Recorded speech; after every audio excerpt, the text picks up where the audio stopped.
What's going on, guys? Welcome to this week's video. I'm Steve, Rest behind the camera. Today, we got the turbo kit back. Mike Catel from GTE Custom Exhaust in Oshawa got a hold of our CX Racing Manifold. He chopped off the square wastegate, put on the V-band.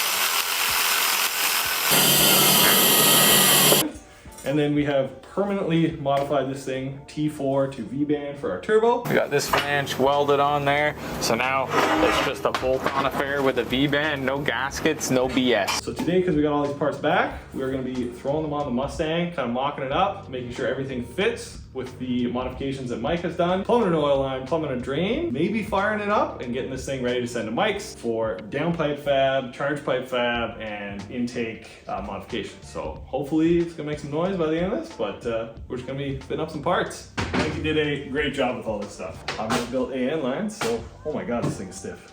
This is crazy stiff. That is what we're gonna be doing today, hopefully making some noise. So we're gonna try and knock out the oil feed and drain first. That comes with mounting back on the stock oil drain on the 1JZ that has been modified to accept a -10 line. Right down here, this is the stock drain that Mike has modified for a -10. You can actually watch him do all that stuff on his channel.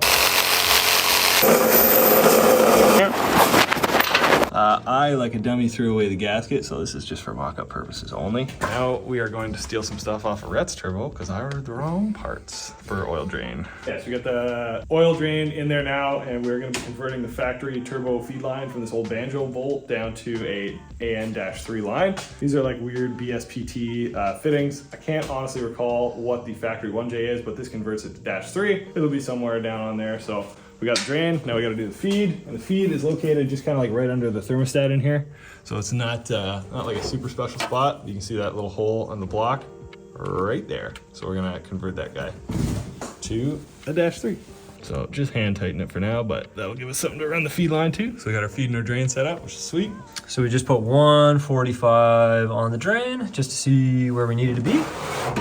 Hopefully that puts us in the right spot. We'll get the turbo on and then see if we need a straight or 45 or something else. All right, let's snake the manifold on there. It's definitely getting heavy. Not going anywhere. Man, it's crazy how much this stuff weighs. Like it's not heavy. I mean, it's not Yeah, weak, bro. Dude, it's kind of shocking how much it all weighs.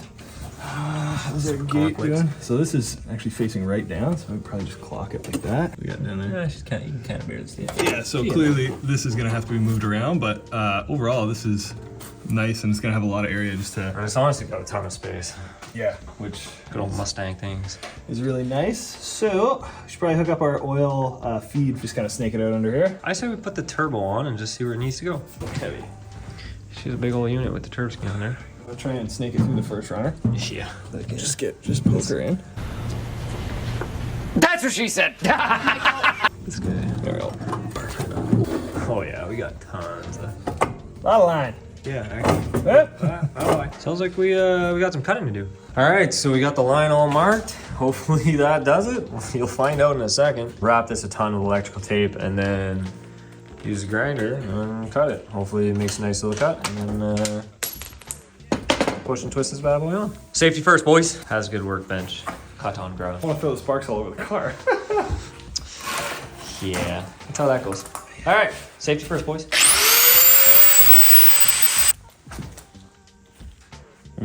Sweet. So we got that other 45 on, and Steve is trying to snake that in there. Just a little long. Now there's such a short line, it might not have a lot of bend in it. No, it does not. Oh boy.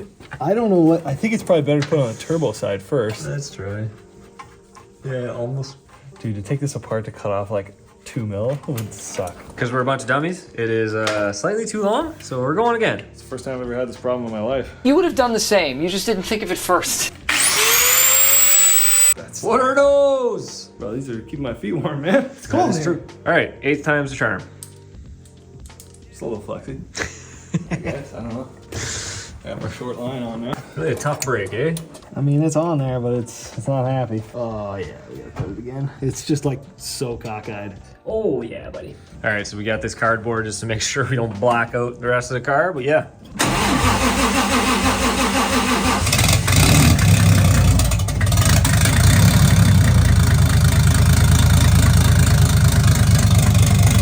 I am just wondering where it's dumping. Oh no, let's dump it in the pan. I can see it. Can you? It's also going to dump out all my oil, so.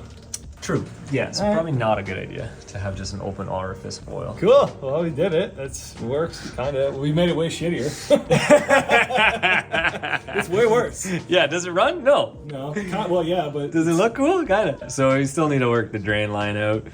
But it runs, so I'm impressed it started. Oh, dude. You hear the fucking piston slap when it's cold? It knocks so bad when it's cold. Which is kind of a weird thing, but I'm not really gonna look into it too much. Yeah, just horse and blinders, you know? So this is why you spend money on a good manifold or be willing to suffer. So CX Racing Manifold, typically the tops of these are all studs and the bottom of the JZs are all bolts. But with the CX, you're gonna have these super tight radiuses where you are gonna be fiddling, trying to get bolts into here. You can see I did a stud swap on these two right here. Pull the studs, put them down there. Fortunately, it's not a BMW, so everything comes off pretty easily. God bless Toyota, you Japanese miracle workers. So now I've got the oil drain in place and I'm gonna start futzing around with this oil drain on the turbo again because it was not so happy a few days ago.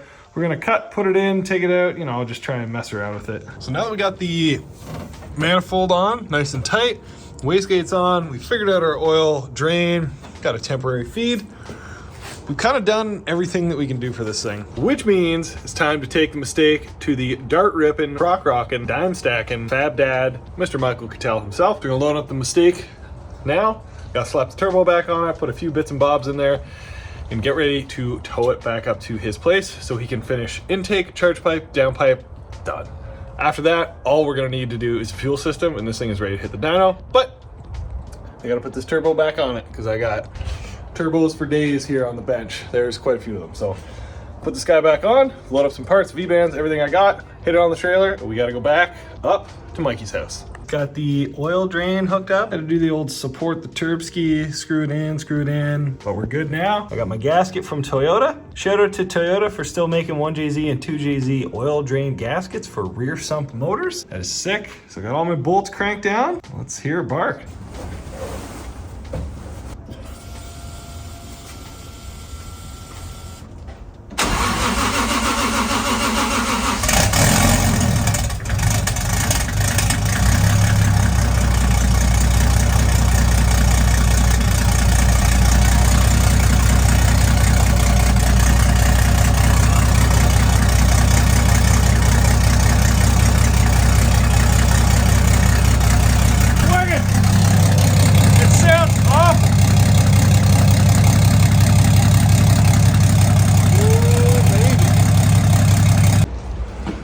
Okay, mistake is officially on Mikey's trailer.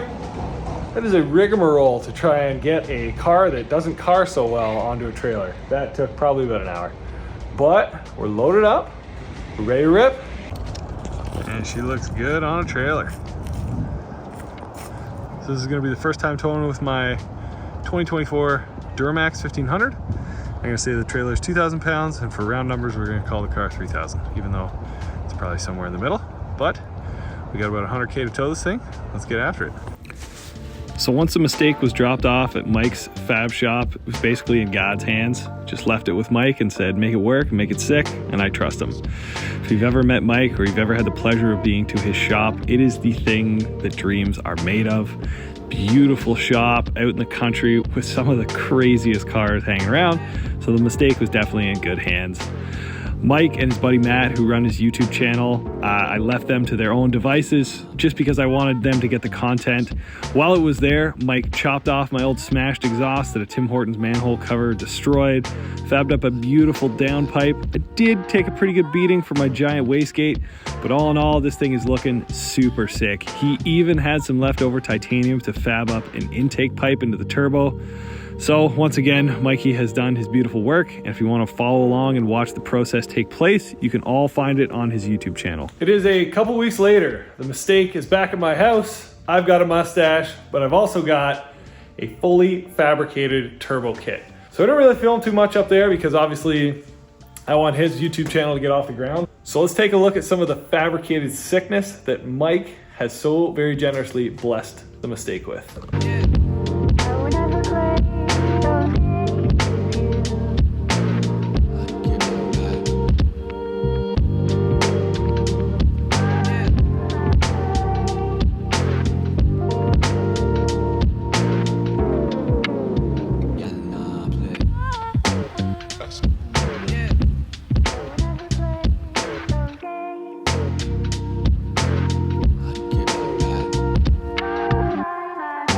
So while all of the fabrication is done, it pains me to say that this thing is nowhere near done yet. So we got all the boost, but we have nowhere near the fuel to support this. This JZ is from a Chaser, and you can tell by the way that it is. No, but this rail down here is a very nice smooth billet rail, which has top feed injectors. And it only has the stock injectors. So that's 370cc injectors. It's got a Walbro 250 out back. And that is just not going to support the kind of horsepower that we are looking to throw at this thing. In addition to upgrading the fuel system, which is coming, it is also time to do something about this. I mean, it looks okay, but it's, you know, it needs to be cleaned up. And most importantly, we need to talk about heat management for the downpipe, the turbo, the manifold, all of that stuff. The next step in this process is really taking apart everything that Mike has fabricated for me. Downpipe off, screamer off, wastegate off, turbo off, manifold off, and sending it out to get ceramic coated or Cerakoted for the heat management of it. While I am at it, I am going to address a few other areas of the motor, trying to clean it up, trying to clean up this engine bay and just make sure it's just not blasting heat into here. Small things. I don't really like this O2 thing coming out here, so I'm gonna try and snake it in down there. Also, my big goofy oil line right here, you're never gonna guess, it's a loaner. It's off that turbo right there. Rhett's car is also in about 1 trillion pieces right now, so I've been taking some pretty serious liberties with some of the parts that he's lent me. Turbo drain, oil feed, all of this has to come off. So in order to build it, we gotta take it back apart, which kind of sucks to take it all apart, but I am super satisfied with how this thing is looking and sounding, and I cannot wait to get it on the dyno. So it's all part of the process. So that is gonna do it for this episode of Steve Does Stuff, guys. A little chaotic, a little less documented than it has been in the past, but life comes at you fast sometimes. I don't know what else to tell you guys. I'll leave you guys with some sounds of some sweet, sweet Jay-Z. If you could like, comment, and subscribe, it would really help out the channel, help us grow, help us do more crazy shit. Thanks for watching. See you next time.